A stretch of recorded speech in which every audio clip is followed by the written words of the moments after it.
never lay down with, engage with, or give a second thought to someone who is trying to shame you or belittle you for your past. Hi, my name is Dr. Natalie Jones. I have counseled many men and women who've been victims and perpetrators of abuse.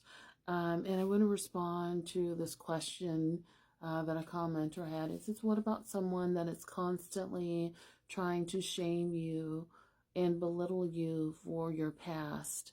Always calling me a hoe or saying, well, that's when you was a hoe, just because I've had sex and explored my body. Interesting. And trigger warning, by the way. So, I personally don't engage with people who engage in name calling.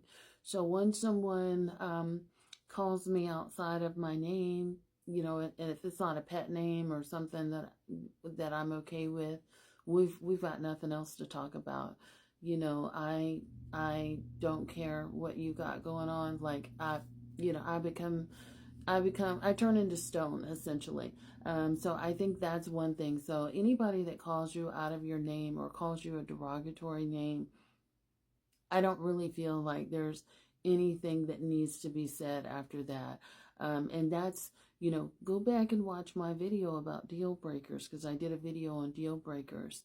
And if everyone needs to have a deal breaker, that's basically what you will not tolerate or what you will absolutely walk away from anybody who engages in these things with you. And I don't care if it's mom, dad, friend, or foe.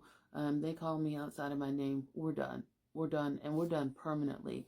That's me. And I know that can feel like a little black and white for some, but I really don't give any chances, for people after that, because once you do, I think that just leaves the door open, and that disrespect continues, which is what it seems to be happening here, where this person is not only calling you a hoe, but he's referring to your past as though he knew you back then, but also trying to shame you and belittling you. So do you see how that belittling keeps on sort of ratcheting up? This person has gotten very comfortable with talking to you in a certain way. And to me, when somebody gets comfortable with talking to you like that, talking to you worse than they would talk to a dog, you can't really walk that back. You can't really, let's start over from, point A and revisit this again. We've already gone too far. So I would encourage you to start thinking about your deal breakers and your boundaries and how you let people talk to you. Number 2, don't openly share so much with people from your past. And I know that may sound bad, but until, maybe further on down the road when you're married, and even then, I always tell my people that I work with, is it on a needs to know basis? Like, do they need to know that? So for example, if maybe something happened to you sexually and maybe now you can't get pregnant or something like that, and you guys are trying to have a baby, that would be something more on a needs to know basis, if that makes sense. But just sort of telling people stuff, share it with your therapist. That's what therapists are here for. You guys really need to take advantage of that if and when you can. So take people, these are people that are trained to hold secrets and help you work through this stuff.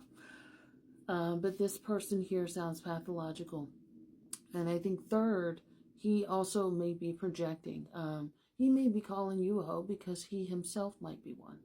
I'm just going to put it out there. And a lot of times I do think that that's where that whole terminology where women are sluts and bitches and hoes and things like that, I feel like that's a way to sort of punch a woman down or keep a woman down. But it's also, men project on things that they know that they're doing. So if they're a slut, they're likely to use that language so callously with you because it's really a projection about their own actions, no matter what they've told you. A lot of times they're really talking about themselves in a lot of the ways in which they're being derogatory. And so that word vomit, that vitriol, he's really telling a lot about himself and about his own character, is what I believe. And again, I don't know your person, but again, I've just worked with a lot of people who've done a lot of bad things, and people who've been sexual predators, and people who've used abuse tactics. But a lot of times there's projection that goes along with that, and it's like, oh, okay, I'm gonna put it on to you, maybe because that's what he has done, or he may be actively doing that now. But never let that. What I would encourage you to do is work on your self-esteem. You must feel guilty. And again, I don't know you, I'm just saying, but like, in order to, I just sort of think about someone who's letting a person talk to them like that, and even sort of, that person feels powerful enough, or the audacity, right, to even talk about me during a time period in which they do not know, and throw it back in my face. So that lets me know that there is a self-esteem issue. There's a confidence issue. There may actually even be a fear issue. So one of the things that I would explore if you were my client is, are you afraid of men?